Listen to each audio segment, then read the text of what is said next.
Welcome back. In the last video, we took a look at the story circle in action, and I tried my hand at writing a short scene using the story circle. In this video, we're going to have a look at one way you can use the story circle to plot an entire series. Let's get into it. Harry Potter and the Circle of Mastery. Okay, that book never happened, but it totally should have with a title like that. My point is that we can even see elements of the story circle at play in the Harry Potter series as a whole. The Philosopher's Stone. The Zone of Comfort. Our hero is Harry. That's the character we want the audience to relate to. He's the first character the audience sees, and they pity him because of the abuse he suffers at the hands of the Dursleys. They want something.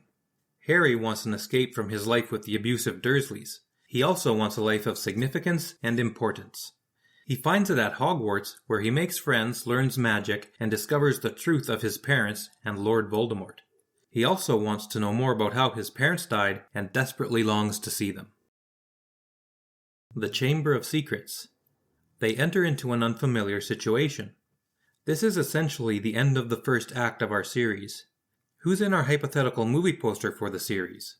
Most of the cast is set. Harry, Ron, and Hermione are in the foreground, wands out, staring defiantly at the audience.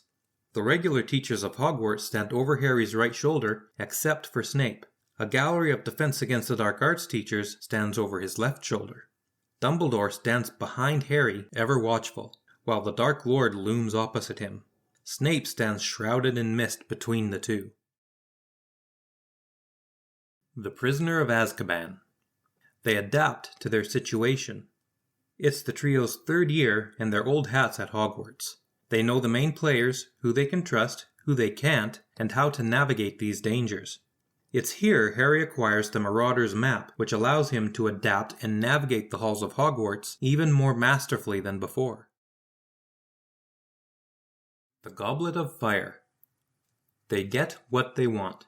All his life, Harry has been yearning for a life of significance. Now he gets it in spades when he's chosen against his will to participate in the Triwizard Tournament. We also have a small, budding romance between Harry and Cho Chang. We have our meeting with the goddess moment in the Little Hangleton Cemetery.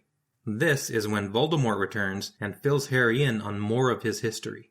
We also learn about how he was able to defeat Voldemort at such a young age and the role his mother's sacrifice played. He also gets to meet his parents as he'd always wanted, though not in the way he had wanted. When Harry and Voldemort's wands connected, he was able to meet an apparition of his parents when the phenomenon Priori Incantatem forced Voldemort's wand to reveal the last spell it had conjured. Since the last spell it conjured was the curse that killed Harry's parents, they manifested from the wand. The Order of the Phoenix. They pay a price. We've passed the midpoint and are in the last half of the second act.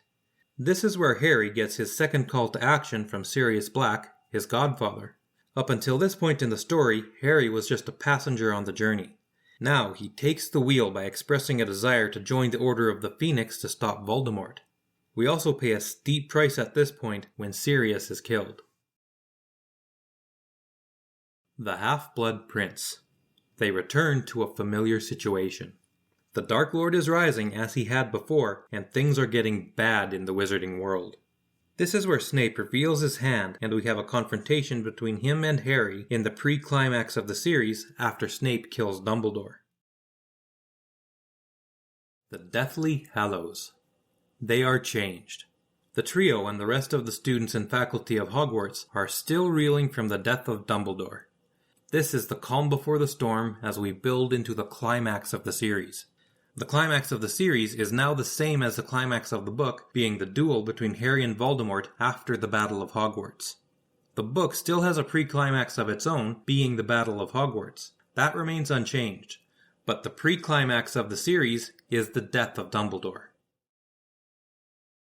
A Plotter's Paradise or a Pantser's Waystone. As you can see, it doesn't matter whether you use it on a micro or a macro level. Dan Harmon's Story Circle is an incredibly robust tool no matter how you use it. It's worth noting that there's a lot of overlap between plot points on the micro and macro level. For example, the climax of The Half-Blood Prince is when Harry confronts Snape, but this is only the pre-climax of the series as a whole. The confrontation with Voldemort in the cemetery in the Goblet of Fire was the climax of the book, but it was only the meeting with the goddess moment of the series. How deep you go with this depends on you. You don't need to take 6 years to write your novel as Tolstoy did with War and Peace, but you could. You don't need to take 14 years to write your novel as Ayn Rand did with Atlas Shrugged, but you could. Do you want to spend 20 years poring over each line of your magnum opus, polishing it to perfection? You don't need to, but you can. Or you can be like Stephen King and pants your way to proliferation. They're both valid strategies. Only you can decide which one is right for you. But even pantsers need a little structure here and there. When you do, Dan Harmon's Story Circle is definitely worth a try. That's it for this video. Thanks for watching.